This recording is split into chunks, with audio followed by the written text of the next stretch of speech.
Assalamualaikum warahmatullahi wabarakatuh. Perkenalkan, saya Mesarah Sabariah Kudadiri, NIM G141700084. Izinkan saya untuk memaparkan hasil penelitian yang sudah saya lakukan. Adapun judul penelitian saya yaitu pengelompokan provinsi berdasarkan capaian indikator kesehatan lingkungan di Indonesia tahun 2020. Yang dibimbing oleh Ibu Vika Silvianti, MSI, dan Bapak Farid Muhammad Afendi, MSI. Selanjutnya adalah pokok bahasan. Berikut adalah pokok bahasan yang akan saya bahas. Menurut Peraturan Pemerintah Republik Indonesia Nomor 66 Tahun 2014, lingkungan memiliki peranan yang sangat penting dalam mewujudkan derajat kesehatan masyarakat yang optimal, di samping faktor lain seperti kualitas pelayanan kesehatan dan perilaku masyarakat. Kesehatan lingkungan merupakan bagian daripada kesehatan masyarakat pada umumnya. Menyadari pentingnya kesehatan lingkungan, diperlukan program-program penyihatan lingkungan yang bertujuan dalam membina dan mempercepat terwujudnya derajat kesehatan masyarakat yang optimal, baik fisik, mental, maupun sosial. Negara melalui Undang-Undang Kesehatan Nomor 36 Tahun 2009 mengamanatkan bahwa kesehatan lingkungan diselenggarakan untuk mewujudkan kualitas lingkungan yang sehat. Lingkungan yang sehat meliputi sarana sanitasi dan sarana air minum yang memenuhi syarat di permukiman dan perumahan, tempat-tempat umum seperti hotel, sekolah, dan fasilitas umum, tempat pengolahan makanan, dan fasilitas layanan kesehatan. Direktorat Kesehatan Lingkungan sebagai regulator kegiatan kesehatan lingkungan di Indonesia berkewajiban untuk mempertanggungjawabkan pelaksanaan tugas pokok dan fungsinya sesuai amanat perundangan di Indonesia dalam bentuk laporan kinerja. Laporan kinerja tersebut memuat data capaian indikator kesehatan lingkungan dalam 1 tahun. Jika setiap provinsi dikaitkan dengan pencapaian indikator kesehatan lingkungan, maka pencapaiannya tidak akan sama. Oleh karena itu, prioritas rencana penyihatan lingkungan di setiap provinsi pun akan berbeda. Hal yang menarik adalah kemiripan tiap provinsi berdasarkan capaian indikator kesehatan lingkungan. Kemiripan tersebut kemudian dapat dijadikan dasar untuk pengelompokan daerah tersebut, sehingga daerah dengan pencapaian kesehatan lingkungan yang hampir sama dapat dikelompokkan menjadi satu, begitupun sebaliknya.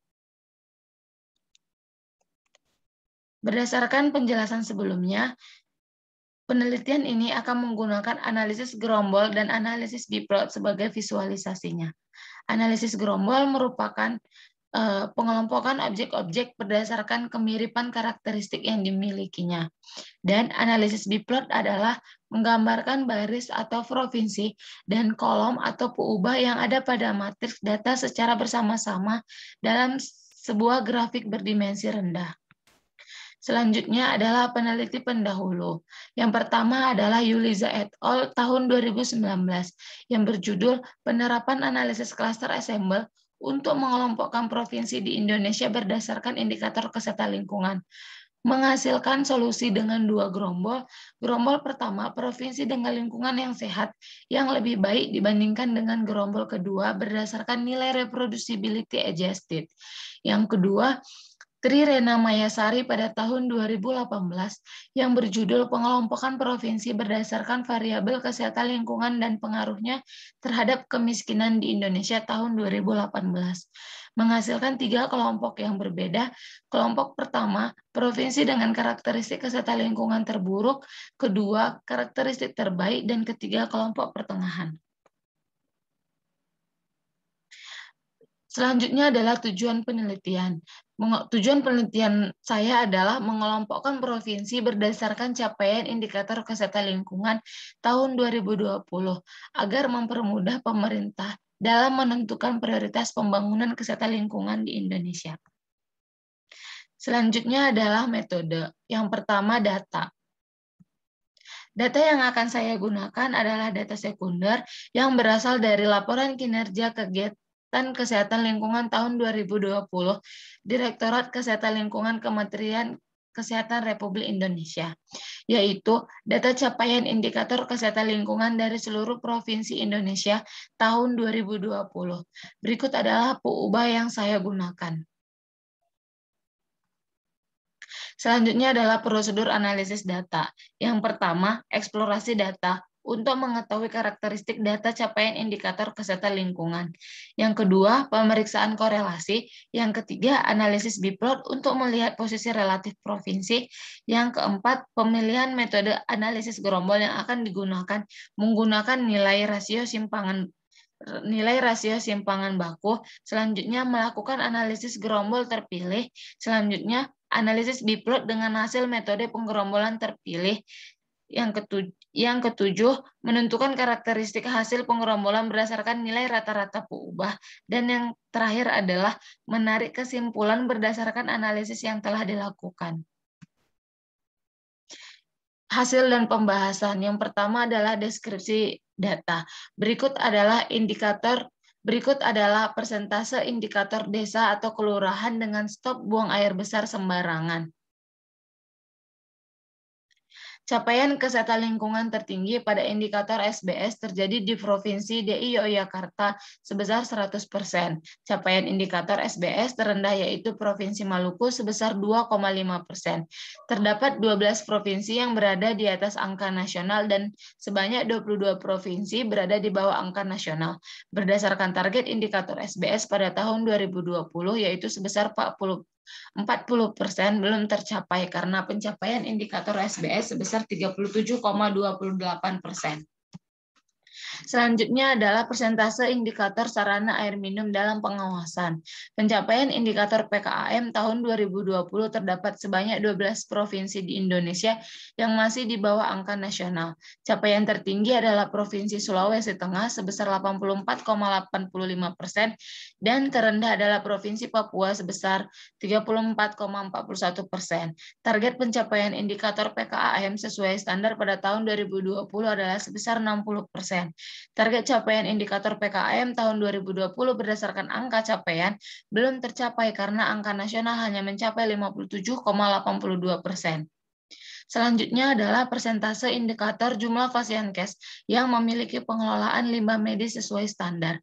Provinsi dengan capaian indikator PLM tertinggi tahun 2020 adalah Provinsi Sumatera Utara sebesar 100%, dan capaian yang masih perlu ditingkatkan adalah Provinsi Papua dengan capaian sebesar 0,21%.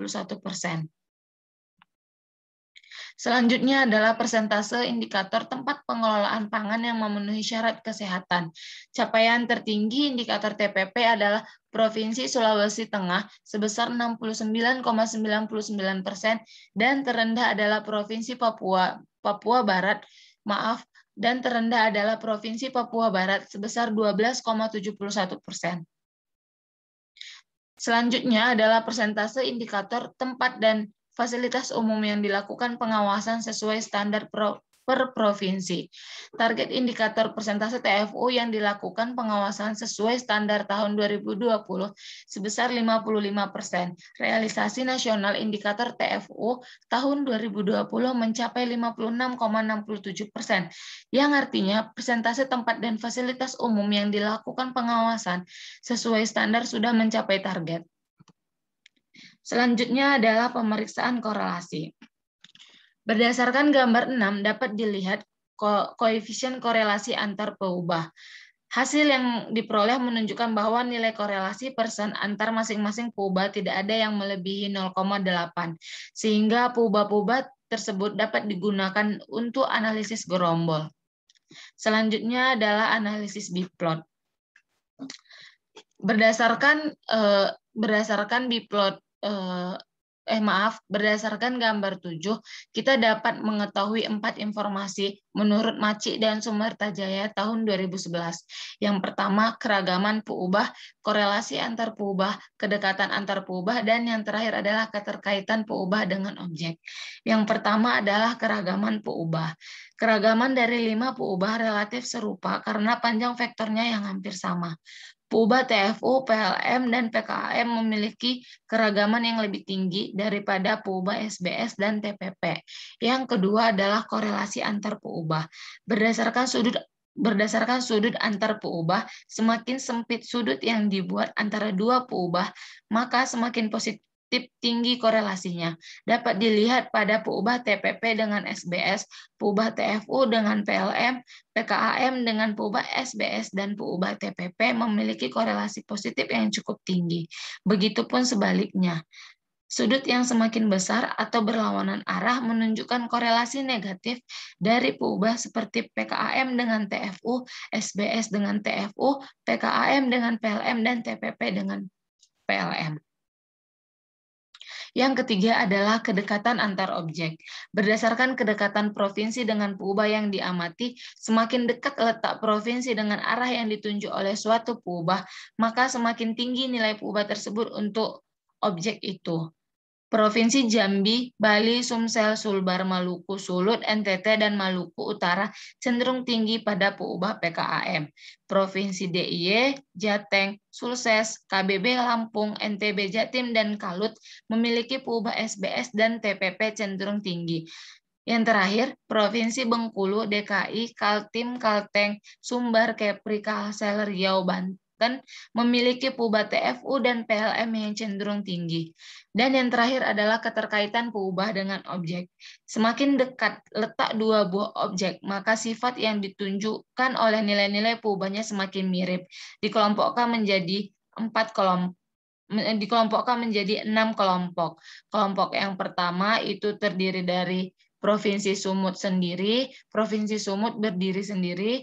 Yang kelompok kedua adalah Provinsi Aceh, kelompok ketiga adalah DIY, kelompok keempat adalah Provinsi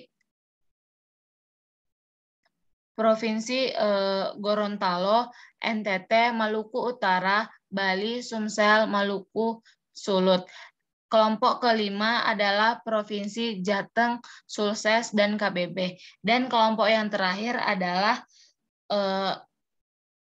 Provinsi Bengkulu, DKI, Banten, Kalsel, Riau, Kaltim, Kalteng, Sumbar, Kepri, Jambi, Jatim, NTB, Lampung, Kalut, Sulteng, Sulbar, Kalbar, Jabar, dan Papua Barat adalah provinsi yang mendekati angka rata-rata nasional. Selanjutnya adalah pemilihan metode terbaik. Untuk mengetahui kinerja metode analisis gerombol digunakan kriteria 2 nilai simpangan baku, yaitu rata-rata simpangan baku dalam gerombol dan simpangan baku antar gerombol. Semakin kecil nilai rasio simpangan baku, maka metode tersebut memiliki kinerja yang baik karena mempunyai tingkat homogenitas yang tinggi. Berdasarkan tabel 2, pautan rataan memiliki nilai rasio simpangan baku terkecil, yaitu sebesar 0,02%. Selanjutnya adalah hasil metode pautan rataan. Hasil gerombol data capaian indikator kesehatan lingkungan tahun 2020 berdasarkan peubah dibagi menjadi 3 gerombol, dilihat dari pemotongan dendrogram. Proses pemotongan gerombol ini tidak ada ketentuan atau acuan mengenai jumlah gerombol. Penentuan banyaknya gerombol berdasarkan subjektif peneliti saja. Berdasarkan hasil dendrogram di samping, dapat dilihat anggota dari masing-masing gerombol. Gerombol 1 sebanyak 26 provinsi, gerombol kedua sebanyak 7 provinsi, dan gerombol ketiga hanya 1 provinsi. Selanjutnya adalah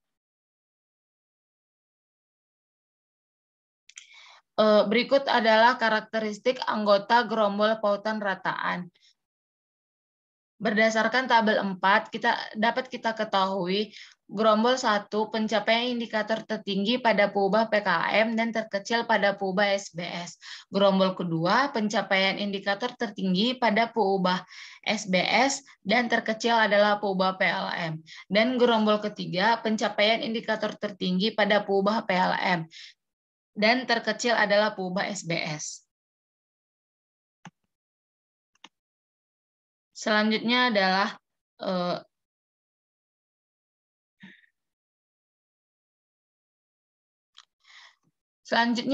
tampilan biplot dengan hasil pengelompokan. Berdasarkan gambar 9, dapat dilihat biplot dengan hasil pengelompokan metode pautan rataan. Gerombol 1 ditandai dengan huruf berwarna merah, gerombol 2 ditandai dengan huruf berwarna biru, dan gerombol 3 ditandai dengan huruf berwarna hijau.